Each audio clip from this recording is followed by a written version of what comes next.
ভাগ্যের কি নির্মম পরিহাস দেখেন। ভারত যেখানে বাংলাদেশকে চিহ্নিত করার চেষ্টা করেছে আন্তর্জাতিকভাবে যে বাংলাদেশে সংখ্যালঘুদের উপর অত্যাচার নির্যাতন হয়, এখানে হিন্দু সম্প্রদায়ের লোকরা কোনোভাবেই নিরাপদ না। আজকে মার্কিন রিপোর্টে পরিষ্কারভাবে বলা হচ্ছে ভারতে সংখ্যালঘুরা দিন দিন অমানবিক আচরণের শিকার হচ্ছে।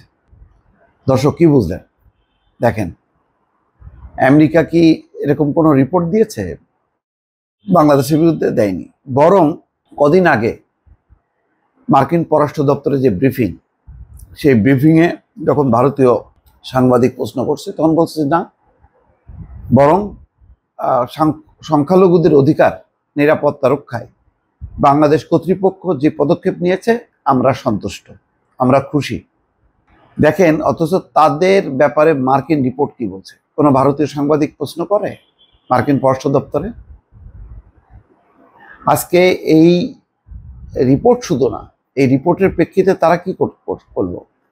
তারা ভারতীয় গোয়েন্দা সংস্থা রয়ের উপর নিষেধাজ্ঞার সুপারিশ করছে। মার্কিন ফেডারেল সংস্থা তারা বলতেছে যে এই হচ্ছে আন্তর্জাতিকভাবে তারা অন্তর্ঘাতমূলক, ওই যে শিখ নেতা, শিখ বিচ্ছিন্নতাবাদীদের তাদের হত্যার পেছনে এই জড়িত, এই কারণে কে নিষিদ্ধ করার সুপারিশ করছে।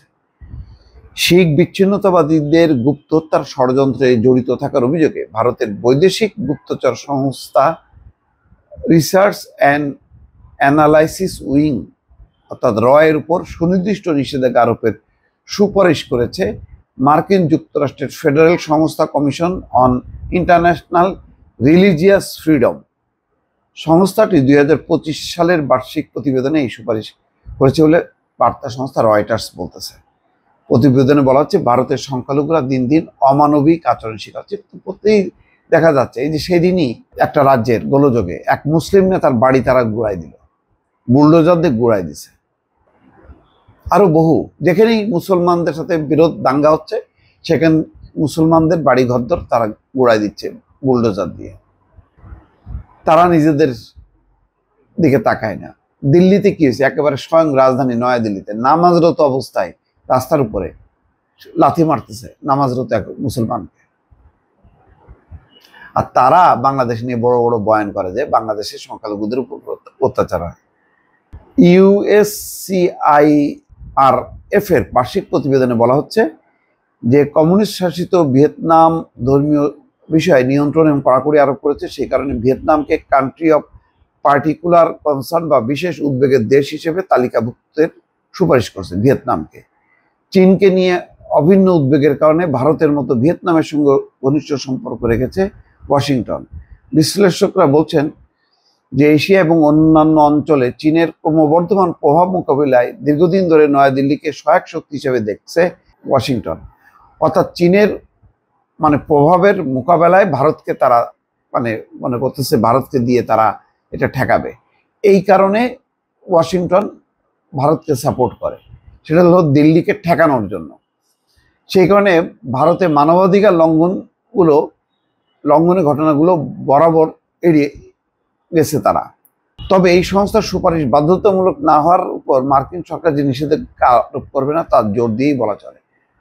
এই সংস্থার রিপোর্টের কারণে নিষেধাজ্ঞা দেবে তেমন না, কিন্তু মার্কিন একটা সংস্থা তো রিপোর্ট করলো যে তাদেরকে শুধু চীনের বিরুদ্ধে ভারতকে ব্যবহার করা বা একটা দাঁড় করানো, সাপোর্ট দেয়া, এবং এই কারণে ভারতে যে মানবাধিকার লঙ্ঘন হচ্ছে সেই লঙ্ঘনগুলো তারা এড়ায় যাচ্ছে। দেখেন কত লজ্জাস্কর ব্যাপার। তার মানে ভারতের মনোভাব কি ছিল? বাংলাদেশের আগের যে শাসক শেখ হাসিনাকে যেহেতু তাদের স্বার্থ রক্ষা করতে বলে বাংলাদেশের গণতন্ত্র মানবাধিকারের ব্যাপারে তাদের টুশব্দ করতো না। এই একইভাবে আমেরিকা ভারতকে যেহেতু মনে করে চীনকে একটা ঠেকানোর ক্ষেত্রে একটা শক্ত ঘাঁটি তার, সেই কারণে ভারতের অভ্যন্তরে যে মানবাধিকার লঙ্ঘন, ধর্মীয় সংখ্যালঘুদের উপর যে অত্যাচার, সেইটাকে তারা অ্যাভয়েড করত। কিন্তু এটা সঠিক না, এবং এই কারণে তারা বলতেছে যে নিষেধাজ্ঞা আরোপ করা উচিত। 2023 সাল থেকে যুক্তরাষ্ট্রে এবং কানাডায় শিখ বিচ্ছিন্নতাবাদীদের উপর ভারতের নজরদারির ঘটনা যুক্তরাষ্ট্র ভারত মৈত্রী সম্পর্কে নতুন জটিলতার সৃষ্টি করে। সাবেক ভারতীয় গোয়েন্দা কর্মকর্তা বিকাশ যাদবের বিরুদ্ধে যুক্তরাষ্ট্রের মাটিতে শিখ নেতা হত্যা চেষ্টার অভিযোগ এনেছে, তবে ভারত বরাবরই এসব অভিযোগ অস্বীকার করেছে। শিখ বিচ্ছিন্নতাবাদীদের নিরাপত্তা হুমকি হিসেবে দেখে আসছে দেশটি। অথচ কানাডায় তো একজনকে মেরেই ফেললো তারা। যুক্তরাষ্ট্রও চেষ্টা করছে।